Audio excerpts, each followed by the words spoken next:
Hello, welcome to or back to my channel. I'm Aubrey. If this is your first video, please subscribe.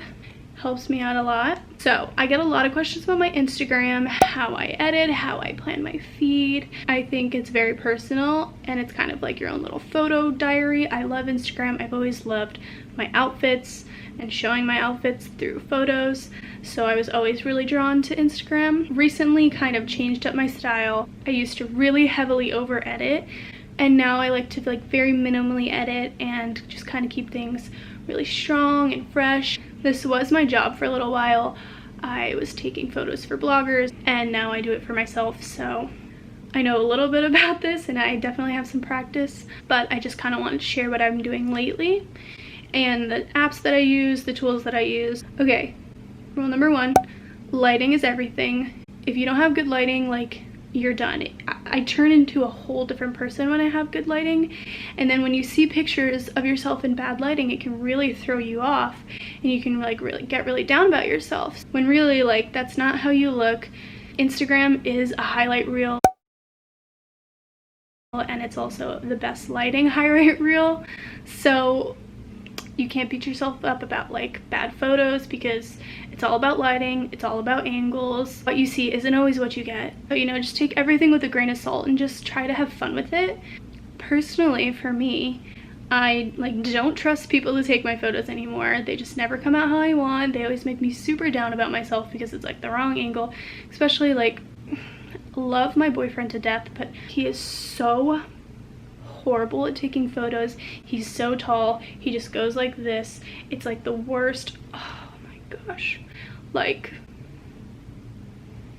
yeah, not great. So I have completely taken over the job and I now just really love mirror selfies. I've always loved a mirror selfie, but now they're actually super popular and cool. Yeah, in terms of the actual photo, it's more for me about a better quality photo with good lighting than the edit. So I keep the editing super minimal. I will show you what I do just to kind of liven it up. In terms of the actual photo, it's all about where you take it. So feed is either really important to someone or it's all about the photo. Depends on just the vibe you're going for. I personally like to plan out my feed. I like to kind of look how everything looks. I use a lot of filler photos. I personally am all about symmetry and how it looks to the eye. I use that in my apartment, in my life, in organization. That's why I'm drawn to these things, because they are just pleasing to the eye. I like every single photo. It's more about how it looks all together for me, because it's kind of, it's my photo diary, it's my life. I like to kind of put it together in a story. Hold on. I've lived here for a while, so I always just kind of tune out the ambulances, but I didn't realize how often they're around. Filming yourself all the time, you will learn things. So I use 2 planning apps because I'm not trying to pay for one. So I use one for my personal Instagram and then one for my business Instagram. I do have an online store, so I also have to plan out that feed on their Instagram, so that's a different thing. But in terms of my personal Instagram, I actually preview the best because you don't have a limit, but Planoly is also nice, and I kind of play around with different photos that I might want to post that week. I definitely kind of color block. So if I'm wearing one color outfit, I definitely like to plan out and post similar colors. So Planoly really comes in handy when I'm trying to do that. So that's how I plan. And then in terms of editing, so I'm gonna pull up a photo that I took recently of me and my dog. Okay, so here's the photo. Brooks is looking cute. So I actually, first things first, I actually like to start editing in the actual photo app. So I've just started doing this recently, and I've realized that it comes out the best quality because it's directly to the photo instead of uploading it to another app. You can just do it right in here and it keeps the best quality. So I press the edit button on the top corner, and then I really like to, first things first, go to exposure. I keep my feed pretty light and bright, so I like to turn it up, maybe to there, we'll see. And then brilliance I also like to turn up.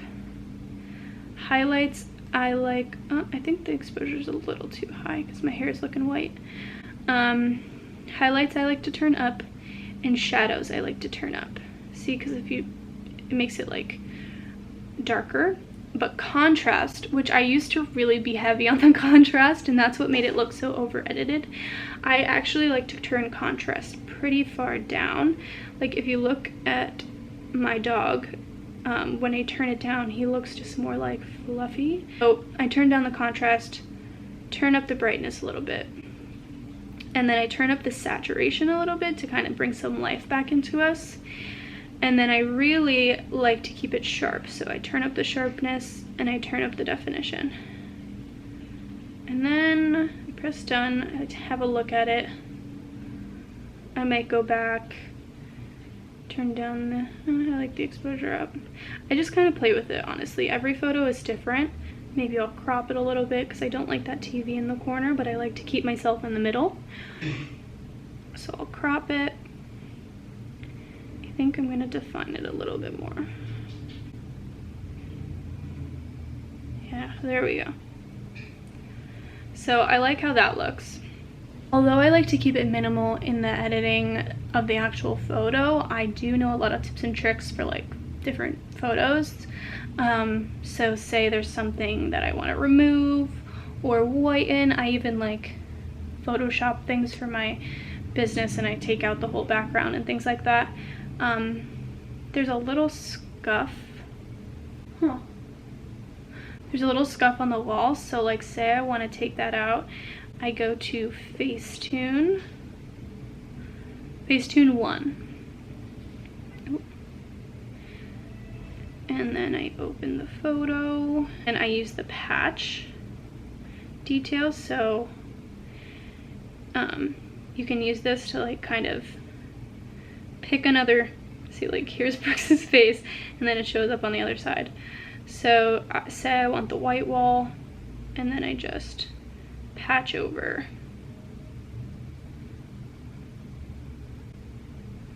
the little patch and it still has the same kind of shadow and edit. Also like using the details if I want something to pop.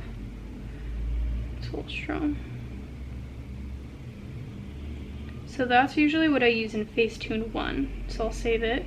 So then I'll go to Facetune 2 because if I'm actually editing like the things in the photo, I like this better than Facetune 1 because it's a little bit more natural. So retouch, the smoothing is always like nice, you know, because sometimes you just need to smooth down your skin, and I don't do it like too harshly. You can really barely see it. Probably someone wouldn't notice if they saw the before and after, but it's kind of just for my own peace of mind.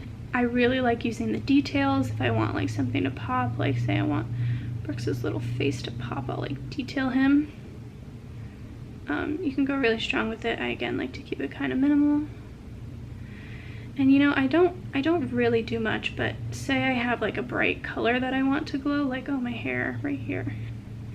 I'll use the glow feature. Now the glow can look bad like real quick, so be careful. So I'll turn it down.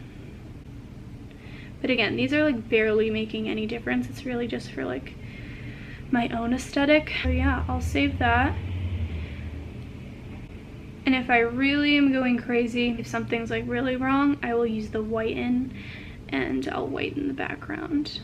But again, this can look super edited really fast, and like I feel like you can really tell when people really like edit and whiten the background.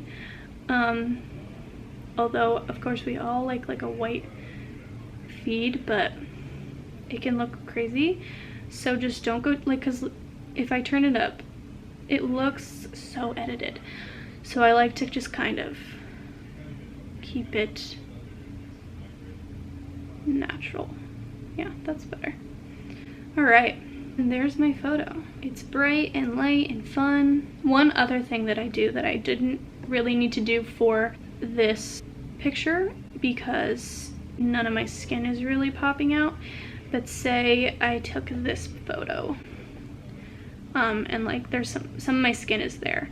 I really like to go into airbrush and go to skin tone, and I use this kind of brown one, and I'll put it on my skin that is like showing.